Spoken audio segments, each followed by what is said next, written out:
नमस्ते। तो आपने पिछले वीडियो में 5 दोहों की व्याख्या सुनी और जाना कि क्यों बिहारी श्रृंगार के सरताज कहे जाते हैं। कितनी सुंदर इन्होंने नायक और नायिका के मिलन की, विछोह की स्थिति का वर्णन किया है। और प्रस्तुत दोहे में भी आप देखोगे कि नायक और नायक दोनों वियोग में है और कैसे वो अपना संदेश नायक तक भेजती है, क्या लिखती है अपने खत में, ये आप इस दोहे में जानोगे। तो नायिका लिखती है, बिहारी दोहे को लिख रहे हैं उनके मन के भावों को, कि कागज पर लिखत ना बनत, कहत संदेशो लजात, कहिए सब तेरो हियो, मेरे हिये की बात। कहते हैं कि ये राधा और कृष्ण के ऊपर भी है और उद्धव इसमें संदेश लेने के लिए गए थे, लेकिन इधर हम नायक और नायिका से ही लेंगे कि नायिका वियोग में दुखी है, एक संदेश वाहक है, उससे वो संदेश भेजना चाहती है। तो फिर संदेश में क्या लिखती है कि लिख रही है कि कागज पर लिखत ना बनत, तुम्हारे वियोग में मेरी क्या स्थिति है, क्या दशा हो गई है कि मैं कांपने लगी हूँ, कागज पर मुझसे लिखते नहीं बनता, मैं कागज पर लिख नहीं पा रही। कहत संदेशो लजात, और मुंह से कहने में मुझे लज्जा का अनुभव हो रहा है, अर्थात आपसे मैं कितना प्रेम करती हूँ, आपके बिना मेरे क्या हाल हैं, ये मैं मुंह से कैसे कहूँ। कहिए सब तेरो हियो, मेरे हिये की बात। और वो संक्षेप में कहती हैं कि अगर तुम्हें मेरे हृदय की बात को जानना है, मेरे अंदर की वियोग की स्थिति को जानना है, मैं तुम्हारे प्रेम में किस हाल में हूँ ये जानना है, तो तुम अपने हृदय में झांक के देख लो। कहिए सब तेरो हियो, तुम्हारा हृदय मेरे हृदय की सारी बात कह देगा। कितना सुंदर है। कहने का तात्पर्य, आग दोनों जगह बराबर है, प्रेम में दोनों ही डूबे हैं, लिखने की ज़रूरत ही नहीं है, पत्र की और शब्दों की ज़रूरत ही नहीं है। तो कागज पर लिखत ना बनत, कहत संदेशो लजात, कहिए सब तेरो हियो, मेरे हिये की बात। बहुत सुंदर तरीके से कवि ने वर्णन किया। और आगे एक ही दोहे से कैसे वे कृष्ण का परिचय देते हैं और कैसे वो अपना परिचय देते हैं, कैसे कहते हैं कि लौकिक जीवन में पिता ही सब कुछ होता है और हमारे धर्म के जीवन में भगवान सब कुछ होता है। इस दोहे को ध्यान से सुने, कैसे एक तीर से 2 निशाने लगाए कि प्रगट भये द्विज राजकुल। पहले श्री कृष्ण के लिए लेते हैं क्योंकि वो उनके आराध्य देव हैं। प्रकट भये माने जन्म लिया, द्विजराज माने चंद्रवंश। श्री कृष्ण चंद्रवंश कहे जाते हैं। द्विज चंद्रमा को कहते हैं। क्यों कहते हैं? चंद्रमा कृष्ण पर आपने देखा हो तो अपनी पाक्षिक कलाएं दिखाता है, पहले धीरे धीरे बढ़ता है और फिर धीरे धीरे कम होता है, जैसे हम शुक्ल पक्ष और कृष्ण पक्ष में देख सकते हैं।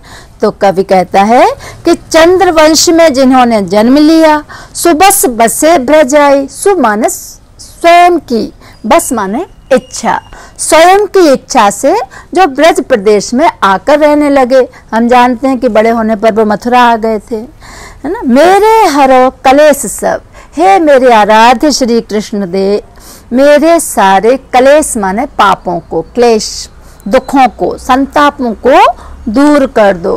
केशव केशव राय, श्री कृष्ण का एक नाम केशव भी है। तो हे केशव, हे श्री कृष्ण, आपने चंद्रवंश में जन्म लिया, स्वेच्छा से ब्रज प्रदेश में आकर रहने लगे। ऐसे हे श्री कृष्ण, चंद्रवंशी श्री कृष्ण, मुझ भक्त के, मुझ बिहारी के सारे पापों को, दुखों को, संतापों को दूर कर दो। और दूसरा अर्थ जाता है पिता के लिए, फिर वही दोहा, प्रकट भये द्विज राज कुल। ब्राह्मण कुल में द्विज माने ब्राह्मण। ब्राह्मण को द्विज क्यों कहते हैं? क्योंकि कहते हैं द्विज, ये इनका दूसरा जन्म है, अर्थात ब्राह्मण इतने पुण्य कार्य करता है कि इसके बाद उसका सीधा मोक्ष होता है, संसार में नहीं रहता, इसलिए उसे द्विज कहा जाता है। पक्षी को भी द्विज कहते हैं, दो पंखों के कारण, ये जानना जरूरी है। तो प्रकट भये द्विज राज कुल, ब्राह्मण कुल में जिन्होंने जन्म लिया, सुबस बसे ब्रज आए, और स्वेच्छा से जो ब्रज प्रदेश ग्वालियर में आकर रहने लगे थे, आपको हमने अभी परिचय में बताया था।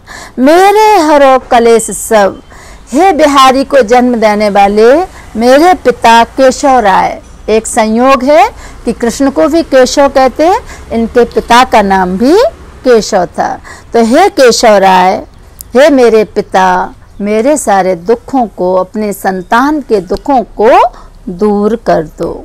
तो ये बहुत सुंदर दोहा था, एक शब्द अनेक अर्थ, और ये अंतिम किंतु कम नहीं, विचारों की दृष्टि से, प्रासंगिकता की दृष्टि से और धर्म की भावनाओं की दृष्टि से प्रस्तुत दोहा अत्यधिक महत्वपूर्ण है।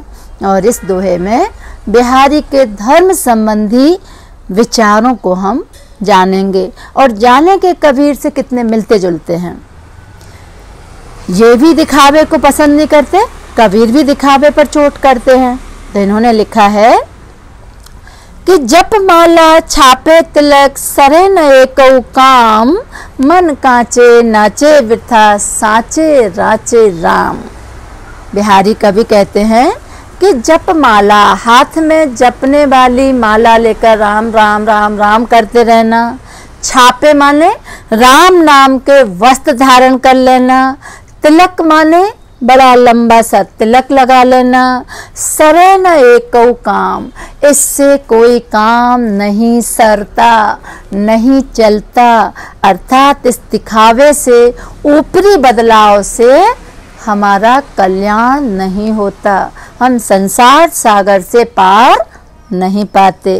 मन कांचे, कच्चा मन, नाचे वृथा, बेकार में ही चतुर गति में नाचता रहता है। कच्चा मन जिसमें सही स्थिरता नहीं है, सत भावना नहीं है, सदाचार नहीं है, ऐसा कांच की तरह कच्चा मन व्यर्थ ही नाचता है। साचे राचे राम, राम अर्थात भगवान को तो साचे सच्चे मन वाले अच्छे लगते हैं, जिनका मन सच्चा है, जो दिखावा नहीं करते, भले ही वो कर्मकांड नहीं करते हों, लेकिन सच्चे मन वाले लोग ही ईश्वर के प्रिय होते हैं। तो ये बिहारी की धर्म संबंधी विचारधारा को इस दोहे में देखने मिला। हमने बिहारी की श्रृंगार भावना को जाना, उनके दोहों के माध्यम से जाना कि एक ही कृति सत्सई लिखी, लेकिन सत्सई से भी बिहारी ने अपना नाम अमर कर लिया। ये कम शब्दों में लिखने की कला में माहिर थे। विकल्पात्मक प्रश्न आप इन्हीं की व्याख्या बार बार सुनोगे तो कहीं ऐसा रह नहीं जाएगा कि अवधारणा स्पष्ट ना हो, और अवधारणा स्पष्ट हुई कि कोई भी विकल्प हो, आप विकल्पों पर जाए बिना पहले आप उस अर्थ पर जाएं, रिकॉल करें, और फिर आप विकल्पों में से सही विकल्प चुनें। जैसे सोहा तोड़े पीतपट, श्याम सलोने गात, मनो नीलमणि सैल पर, आतप पर्यो प्रभात। अगर हम इसी दोहे को लेते हैं तो मैं पूछती हूँ कि इसमें किसके सौंदर्य का चित्रण है। हो सकता आपको लगे कि नीलमणि शैल विकल्प है, प्रभात की धूप विकल्प है, राधा जी और श्री कृष्ण, तो इसमें सभी का वर्णन है। आपको लगेगा नीलमणि पर्वत का भी चित्रण है, लेकिन किसका सौंदर्य, तो आपको याद होना चाहिए कि इधर श्री कृष्ण के सौंदर्य का वर्णन किया गया है। नीलम के पर्वत से श्री कृष्ण की तुलना क्यों की गई है? आपको याद हो कि विशालता और महानता के कारण की गई क्या, या उसकी रंग और उसकी आभा के कारण की गई है, या सुबह की धूप पड़ने के कारण की गई है, या श्याम सलोने होने के कारण की गई है। अगर अवधारणा स्पष्ट नहीं होगी तो चारों ही विकल्प सही लगेंगे, पर आपको जानना जरूरी है कि उधर नीलमणि आभा रंग और दीप्ति, रंग नीला क्यों लिया, सांवला शरीर क्यों कहा, पीले वस्त्र की तुलना क्यों की, तो रंग और दीप्ति के कारण ये तुलना की गई है। सुबह की धूप की कल्पना का आधार क्या है, प्रातःकाल का सौंदर्य या पीले वस्त्रों की चमक या नीलम के पर्वत का सौंदर्य या श्री कृष्ण के चेहरे की दमक।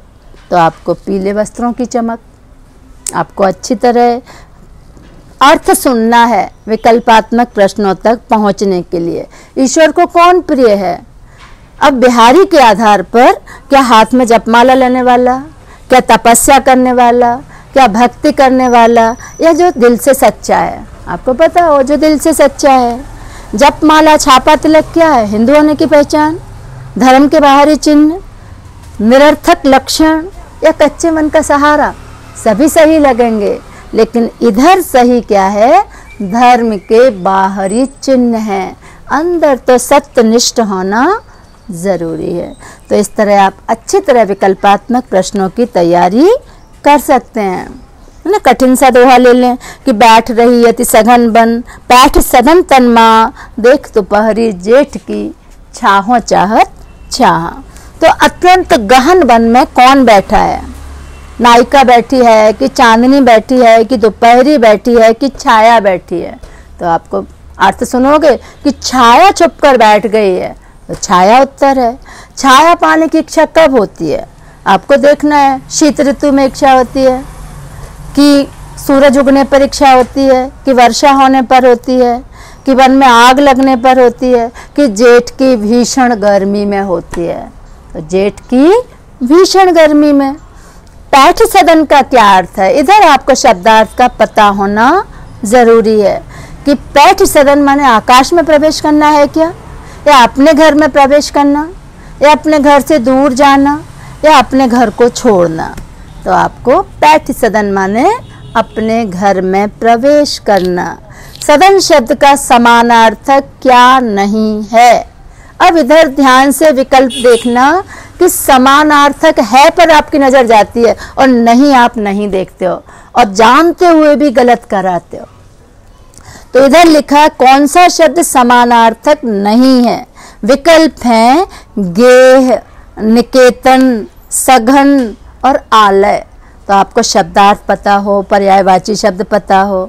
सघन, गेह, गेह भी घर का पर्यायवाची है, निकेतन भी है, आलय भी है। तो क्या नहीं है? सघन। सघन माने होता है घना, वो घर का पर्यायवाची समानार्थक नहीं है। प्रस्तुत दोहे की भाषा, अब आपको कुछ भी लिखा है, मैथिली लिखा, अवधी लिखा, हिंदी लिखा, ब्रज लिखा, लेकिन हमने आपको परिचय में ही बताया कि इन्होंने शुद्ध साहित्यिक ब्रज भाषा में लिखा है। भले ही बुंदेलखंडी का प्रभाव है या अन्य भाषा के शब्दों का प्रभाव है, पर भाषा है ब्रज। तो आपको ध्यान होना चाहिए, ब्रज को ही हमें राइट लगाना है, और राइट नहीं लगाना है, आपको सही विकल्प लिख कर आना है, जिससे कहीं कोई भ्रम की स्थिति ना हो।